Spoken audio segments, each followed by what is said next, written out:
So what about you? What does Propel use for integration?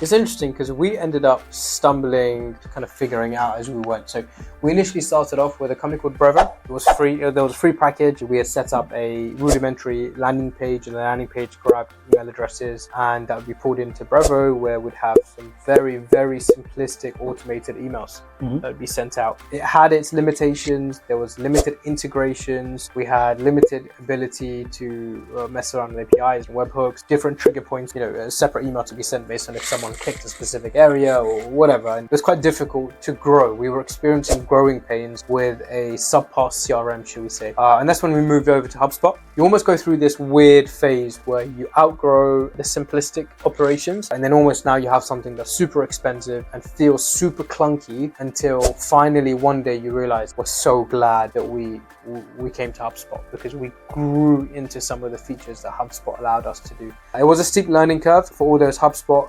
consultants out there. If a couple of years ago you grabbed me at the right time, I probably would have paid you anything